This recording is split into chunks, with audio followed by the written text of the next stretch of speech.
The biggest challenge was that it was a new company. Nobody trusts us.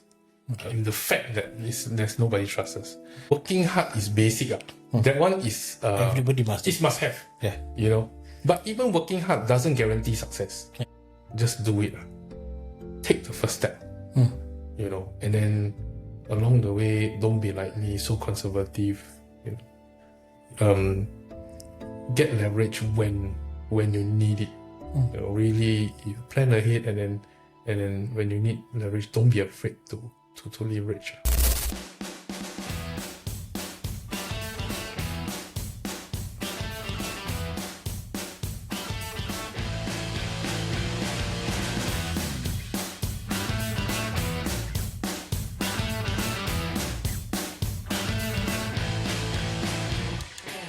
So everybody, welcome back to another episode of Faz The Accountants Behind Closed Doors. And today we have Mr. Kenmund Chong from Ecodec Pte Limited. Hello.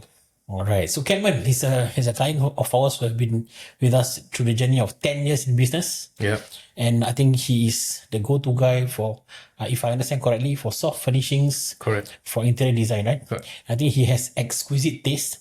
Honestly, when I look at the catalog and everything and the kind of clients he serves, is amazing. So I'm going to hand over to you, Kenmund, for you to do a more comprehensive introduction for yourself. Hello, I'm Kendmund here. I'm from Ecodec Pte Limited. We are a Singapore-based soft furnishing company specializing in doing curtains, blinds, furniture fabrics, and but mainly for hospitality and commercial projects, hotels and resort. We have completed projects in Maldives, in Singapore, in Fiji, Africa, and mainly overseas.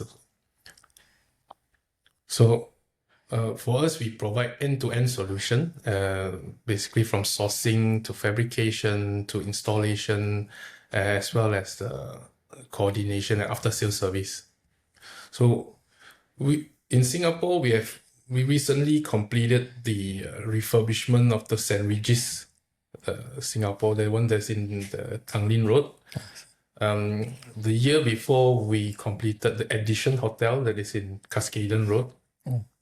Currently, we are doing a few projects in Maldives. We're actually doing the Bulgari Resort in Maldives as well. And then we're also in negotiation for the same hotel in Miami. Florida. Florida, yeah. Nice. So what amazes me, Kenmund, is when I go through your list of the resorts that you actually handle. Like in Singapore, we have Amara Sanctuary, Sentosa, Fraser Residence, River Promenade, Grand Copthorne, Great World Service Apartments. Yeah. We have Mandarin Singapore, Duxton, Mercury Icon, One Farrow Hotel, Pullman Singapore, and then St. Regis, W Singapore, Sentosa Cove. Yeah. Wow, Maldives itself is so many, man. My goodness. Antara Valley Maldives, Antara Digu Maldives, Hard Rock Hotel. Yeah. Wow, my goodness, bro. And you also do in Fiji, Sofitel Fiji. Yeah, we did. Tanzania, Indonesia, Australia, and Seychelles. Wow. Oh my goodness. Actually, there's some more.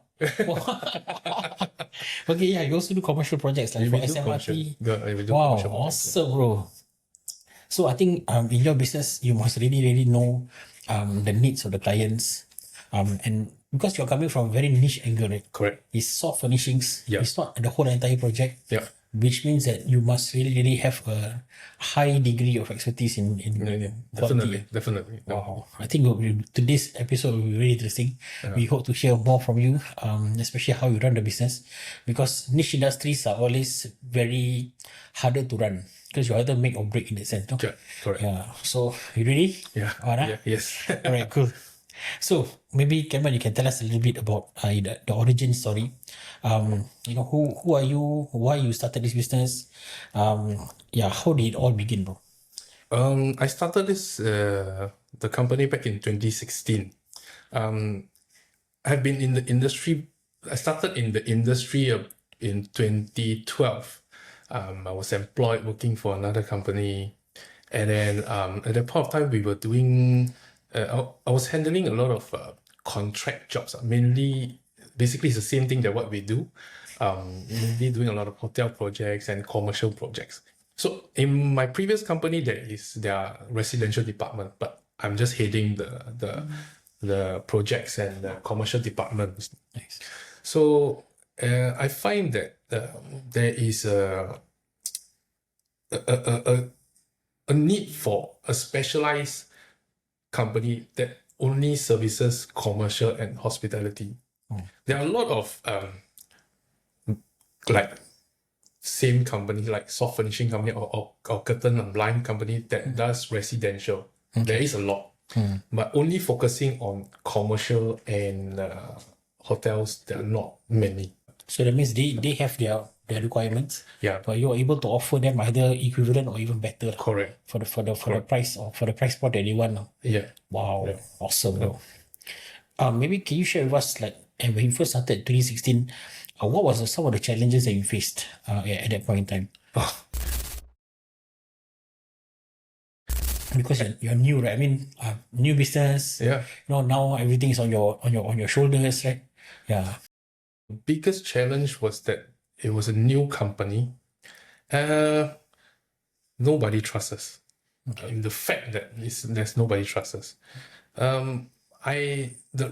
We have had before I came out, and then there are maybe some clients who tell us, "Oh, don't worry, yeah, come out, I will support you."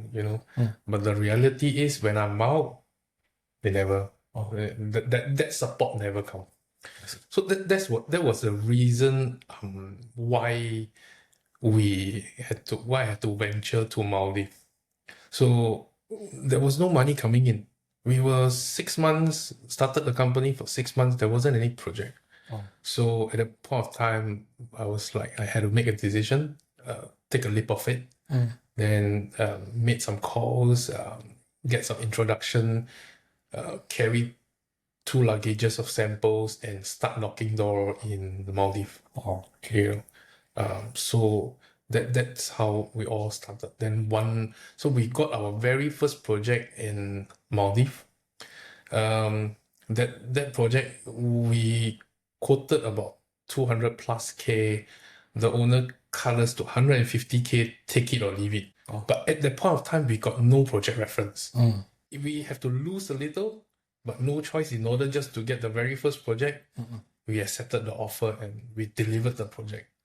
Then from there, he continued to use us. Then he introduced to our friends. That's how we actually grew. So basically, for a start, at a point of time, it was mainly about survival and then building credibility, project by project. So it was tough. Planning project at a point of time was really tough.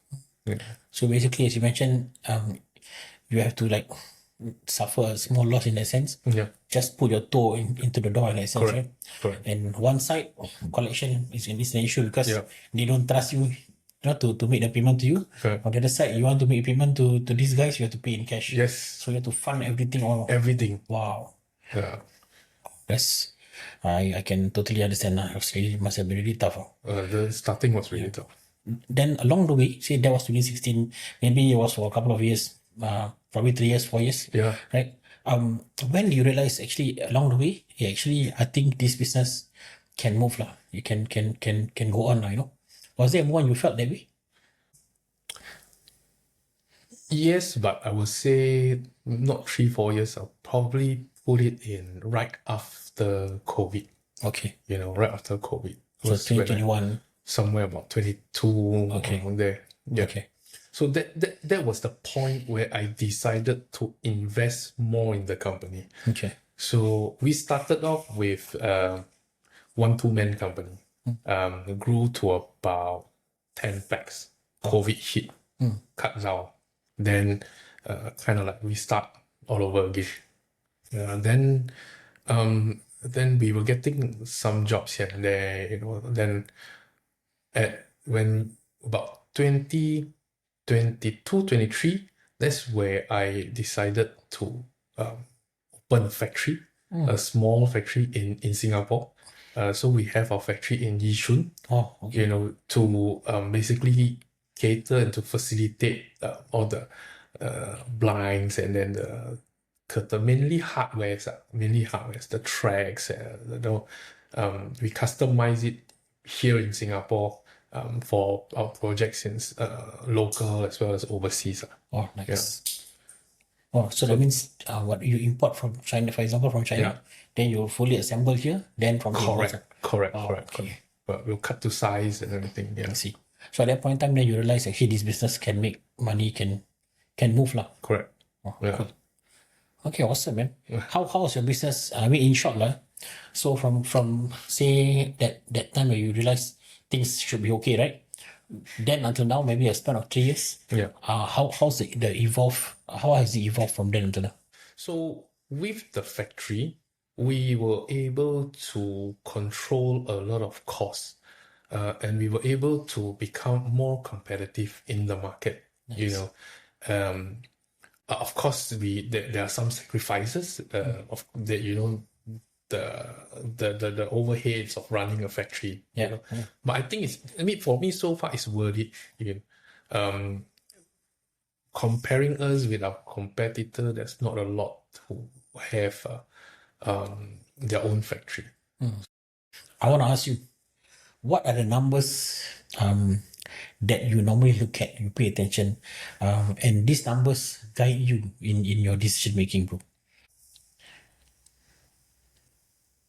Okay, can I be honest? Please do. Okay. Last time also I don't really tend to look at the numbers so much. I come to realize I need to look at numbers when I needed to take a loan. In the past, I have been very conservative. I don't dare to take loan. And the thing is, when I come to a point that I needed help, is when the accounts are almost running dry. That's where we want to ask for. That's where the conservative kind of people will want to ask for financial help.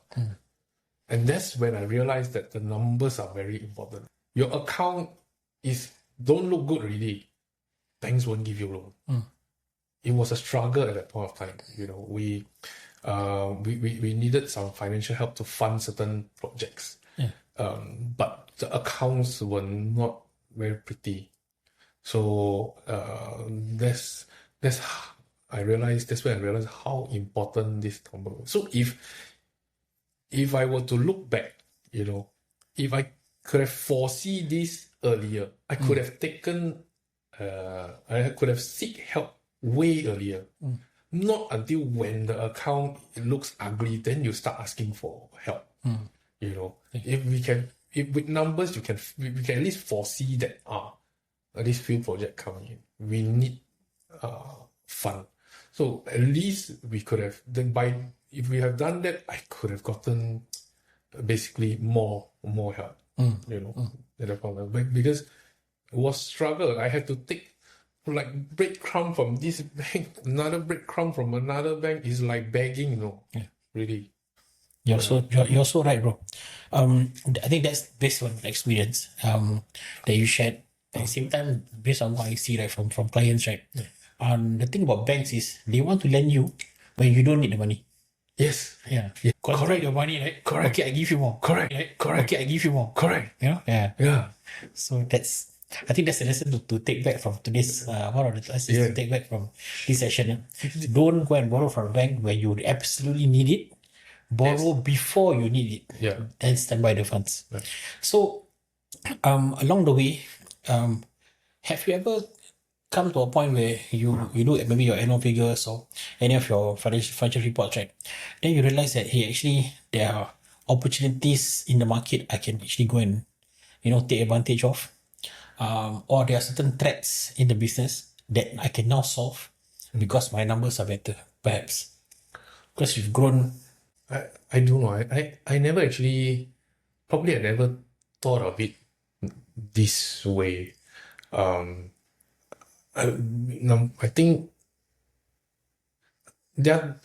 think what I'm doing is actually what you're mentioning. it's just that I myself am not realizing it. You know, like I was telling you earlier, we are trying to vertical Yes. integrate. Yeah. Look, why we are vertical integrating is because we want to have more control. But why we want to have more control is because if we don't vertical integrate and we depend on others, we're always at other people's mercy. So this is already a number one trap, you know. But if we can control most of the costs by ourselves, it's easier to easier to manage in that sense, you see. So probably not just by looking at numbers, but numbers plus all this or all the other factors. All right. So that means when you look at your numbers and like, hey, we cannot continue Correct. because our numbers really very, very tight. Correct. Then we have to change lah. Yeah. So bro. Actually, so I think I would say number one, I think advice that I can give is don't be afraid to leverage.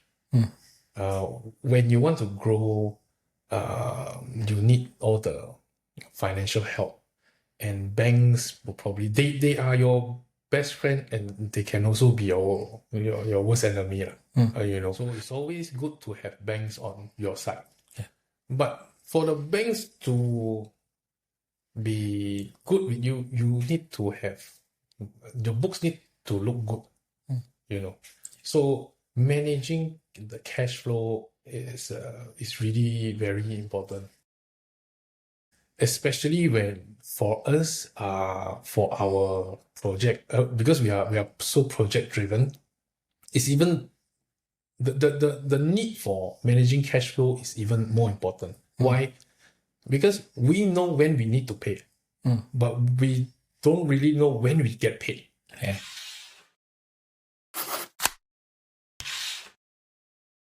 This podcast has been brought to you by Accounting Superhero, your trusted zero and SME compliance partner in Singapore and Malaysia. Switch up to Accounting Superhero today.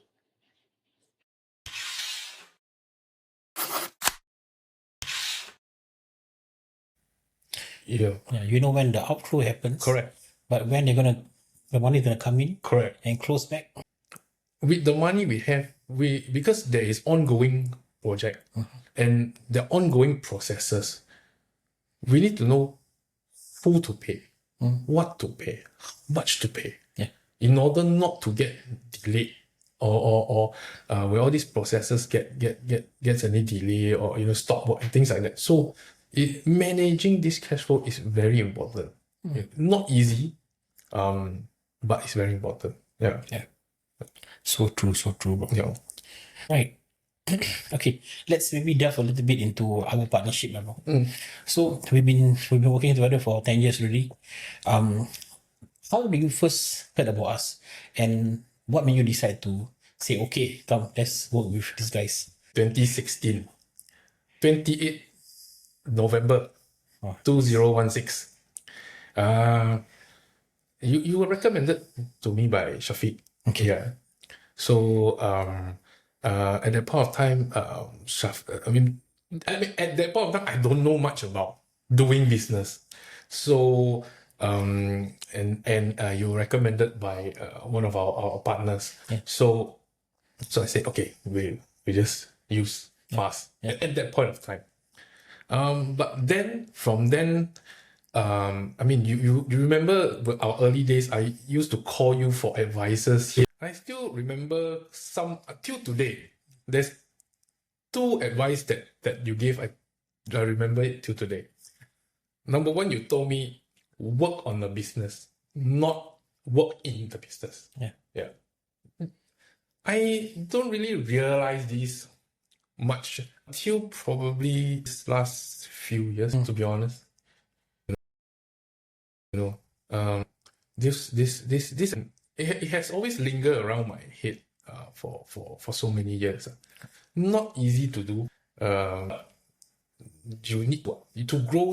We need to step out and have top view of how things work. If we are on the ground, we won't see what's coming, and how to manage things like that. The other thing you told me is I have to first take care of myself, then take care of the company. Yeah. Because as the key person, I think when I'm being taken care, that's only when I can take care of the company, and that's when the company can take care of all the. So these two advices till date I still remember. Oh, Yeah. so oh, thank you for sharing, bro. How was the experience like so far? Good. I think along the way, there's quite a few people that you have been working with you lah. I mean, my team, right? There's quite a few people along the way. Mainly Aliba. Aliba is the best. Always when I'm always a last minute person. So, and always when shit hits the fan, then I'll start calling Aliba. Aliba help. But so far, okay. So far, can handle it. She is able to give about quite a lot of good advices on how to manage certain finances, how to manage certain accounting issues. Okay. Nice. Issues. Okay. Nice. Is there anything about the way we do things? Maybe it could be about communication, or maybe how you feel, in terms of comfort level. Was there any one thing about us that maybe stood out, which then allowed you to, continue to have this relationship for 10 years, bro? Because 10 years is quite a long time, right? Yeah. The support is there. The support has been there ever since, and especially you realize it when you don't realize it on a daily basis sometimes, but you realize this when you really need help, and so far your team has always been there for us. Oh. When there's always the issue comes, and then that's where your team, Aliba, and the rest of the team members able to respond to our messages, to our queries, to our questions, in time, so that we were able to also solve that issue and then move forward. That's a relief to hear, bro. Nice. Okay, I want to ask you something which is a bit stressful. This is the no good, the bad, or the ugly. Every business owner will go through this in their lives. So, was there a prolific moment in your life as a business owner where something traumatizing happened, which is so scarring, right? That until today you still remember, until today you can still moment the stress, the cold sweats. Did you go through anything like that? And if you did, case. I think this would be for most business owner, which is during the weekdays. Okay. When the COVID hits, everything was bad. Basically, nothing was good. Yeah. For us, there was basically no money. There's no cash, no funds coming in. But we still have commitments to pay. That especially right before the circuit breaker and things like just before the circuit breaker and something like that. That period was so stressful. I even had anxiety attack, and I had anxiety attack when I was driving on KPE. Oh. So I thought I was having a heart attack, and then I called my colleague. It was in the car with me. Called for an ambulance, then stopped the car. The ambulance came, brought me to Raffles Hospital. Then checked, everything was good. It was anxiety attack. Oh. It was a panic attack. From then, the next two years plus, it was quite the anxiety thing was really quite bad for me. I went through treatment, went to psychiatrist, took medications, and then it was bad. The anxiety thing was bad. So COVID, when it hits, was quite bad for us because we were down to from 10, then we cut down to only left with 2. And then we had to, at that point of time, we have to make a lot of very stressful decisions.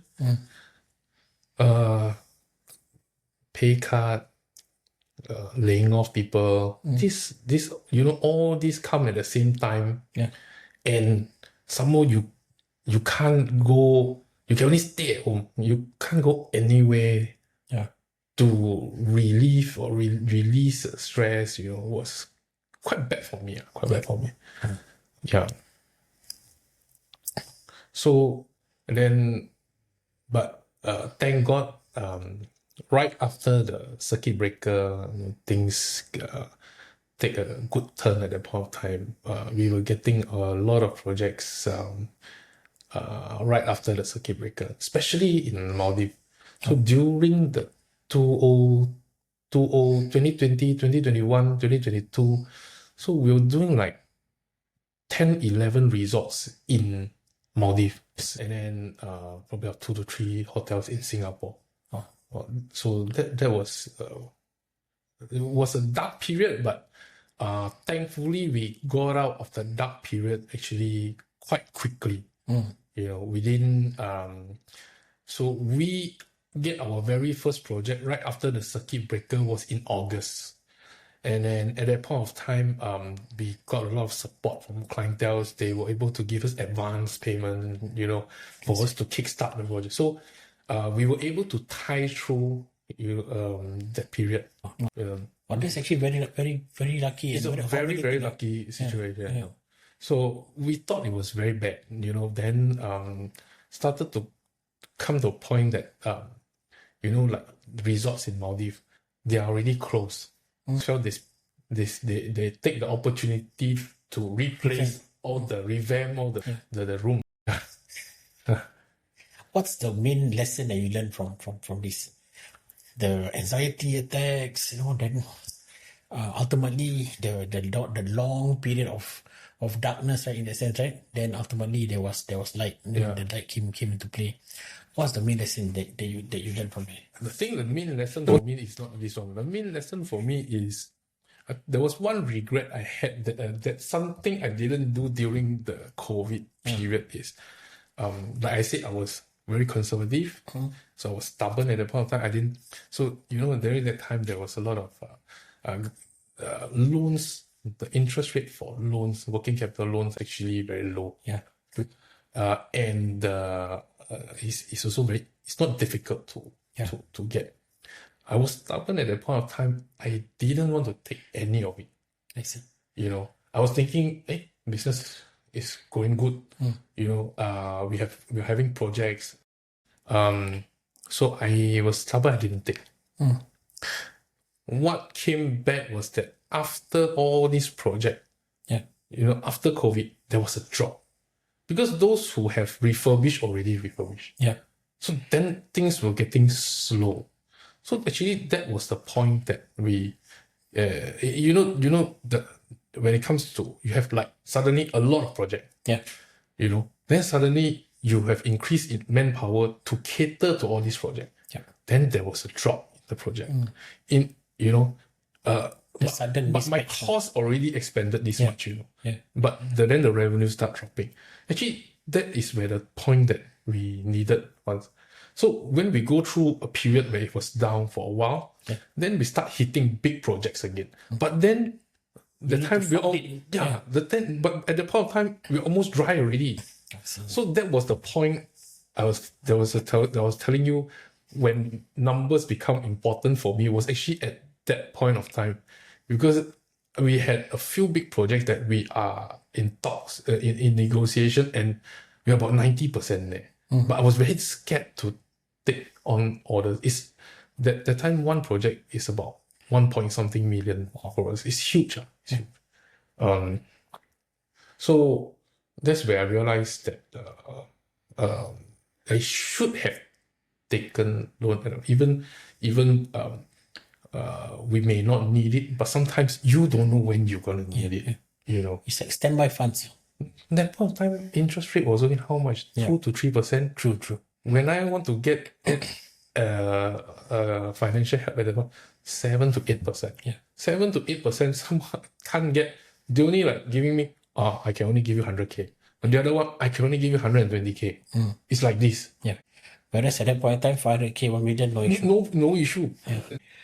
All right, bro. Okay, now I want to ask you a little bit about your mindset, your leadership as a boss, as a business owner. I think we can all benefit from the way you think, the way you do business. What do you think separates successful business owners and the ones who actually struggle? Is it a mindset thing? Is it a working hard or not working hard kind of situation, or what do you think it is? Working hard is basic. That one is Everybody must do. It must have. Yeah. You know. But even working hard doesn't guarantee success. Yeah. You know. But if you don't work hard, basically, I don't think there will be much success. Yeah.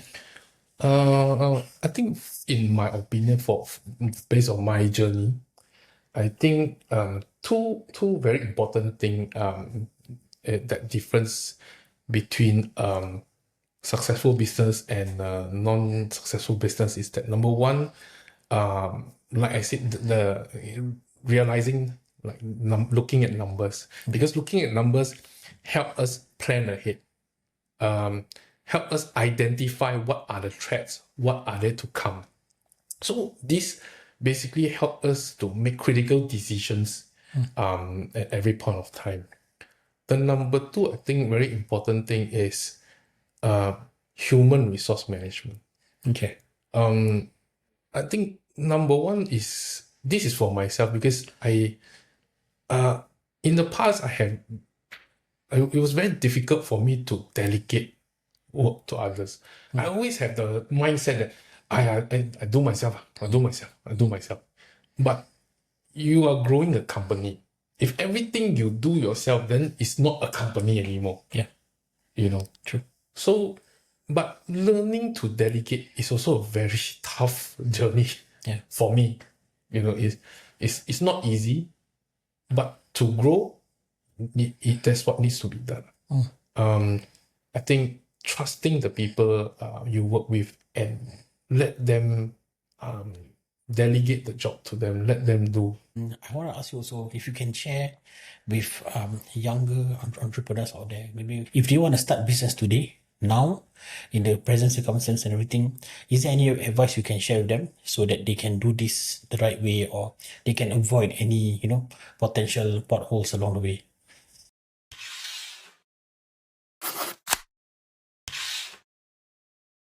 So if you're a business owner and you're watching the podcast, if you feel at any point in time that you need someone to just go through with you what's happening in your business, see what needs to be improved, give you some pointers, or at the same time maybe plan your next 3 years ahead of you, do feel free to contact me, right, and book a session with me, inshallah. I'll see you. Bye-bye.